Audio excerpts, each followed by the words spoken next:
Michael Bisping gets honest with Anthony Smith regarding his MMA career. As you guys know, Smith just took a short notice fight against Khalil Roundtree and was TKO'd. Bisping tells Smith that he actually hated the fact that Anthony took the fight in the first place. I mean, I'm happy to hear that you still want to fight. You know, but if you want to fight, you've got to be a little bit more meticulous about it, if you don't mind me saying. No, I agree. There's no more short notice fights, that's for sure. I'll be honest. I'll be honest. I said it when we watched the fight on the live, and I didn't want to go into it because it's like I felt like I was betraying you or whatever. I hated it. I was on a walk. I think it was Thanksgiving Day when I got the message and I found out you were fighting. I hated it. I hated it. I didn't understand it because, and I think, I'm listening, you're a fighter, 100%, and you've got balls of steel. You know what I mean? You're like, let's go, I can do this. And I think with all this, the trend lately of people stepping up on short notice, you know, Tom Aspinall just going out there and doing it, Volkanovski stepping up, all right, he lost, but it's been like a kind of a thing, hasn't it? People stepping up on short notice. I think maybe let's take short notice fights. You only do that when there's really something worth risking it for. Like I did it, but that was a title fight. You know what I mean? Right. I didn't understand it because you gained nothing from that. And yeah, of course, the money, but you're on a contract. The money still would have been there. Sorry, I'm not trying to kick you while you're down. No. You're right. I'm really not. We're gonna have an honest discussion. You know what I mean? And I didn't like that. And I think just going forward, you just got to be more professional with it. As you say, in between camps with the weight and stuff like that, leading up to fights and just making the correct choices. But the purpose of a fight camp, you know, it's not only to get you in shape, it's to get you mentally ready as well.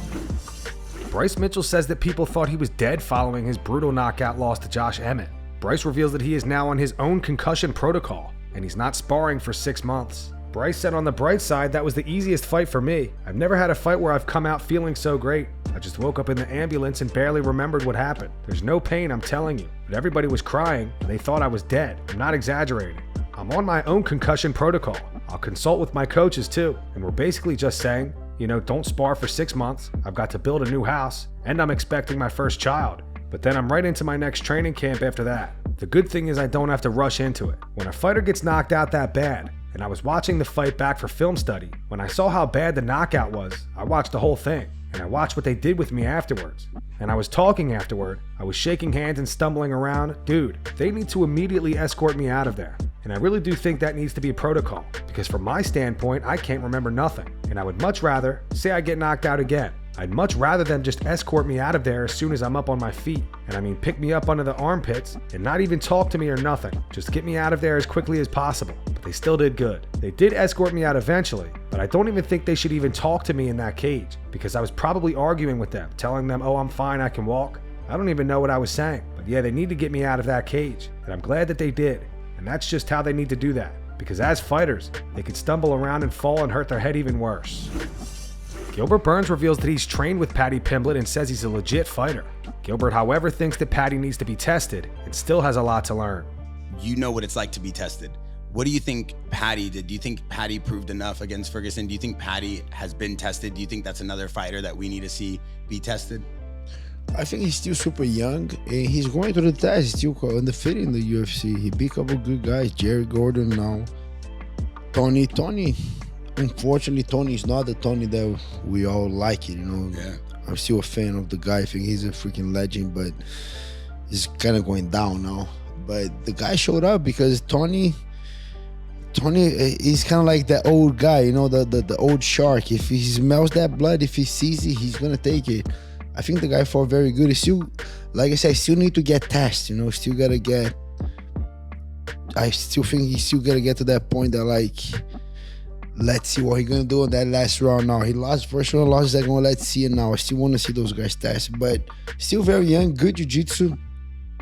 When I was in UK training him, the guy's serious, he takes super serious his training. He, good guy, looks, trains hard. I think, but still gotta be tested a little bit more. Was he really big when you trained with him? No, he was in shape. Yeah. He had a surgery on his ankle, but he was already, that was 4 months ago, but he was already off. I think I'm gonna fight December. Yeah. It's gonna be a good fight. They say they're gonna test me, this and that. So he was already in shape. He was already training hard. Okay, because people say he blow up after. He blow up. I used to do that. It's not good.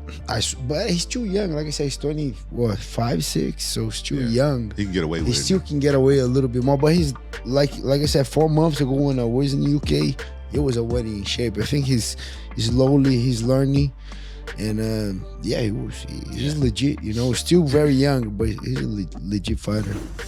Dricus Du Plessis gave his reaction to Sean Strickland crying on Theo Von's podcast. In an interview with MMA On Point, Dricus said, "It is what it is. I'm glad he cried and got it out. It's the end of that. I think we give him a lot more credit than he deserves in terms of mindset. I don't think he thinks about anything. I think he goes out there and he fights. He fights the way Sean Strickland fights. He always has, and he's an incredible fighter. I have a lot of respect for him as a fighter.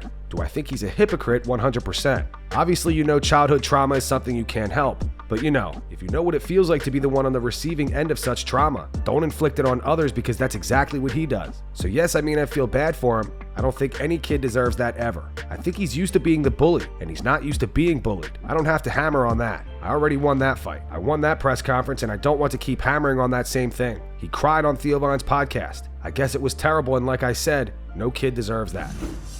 Stipe Miocic has responded to Tom Aspinall. If you missed Tom's rant on X this week, to sum it up, Tom pointed out how long it's been since Stipe last fought. Tom also expressed frustration with the UFC. Tom is upset at the fact that he's the interim heavyweight champion. However, the UFC is still working on John Jones versus Stipe Miocic for the undisputed belt. Stipe responded to this post. Tom wrote, "Last time Stipe fought and won, GTA San Andreas had just come out on PS2. He will fight for the undisputed heavyweight title ahead of me, who's the interim champ, active and ranked #1 in the world right now. This makes me quite upset." Stipe responded saying, "I have never caused a delay in the John fight. Tom, once I get this win, let's talk to unify the belt." Tom replied, "Why wait? Ready when you are, boss."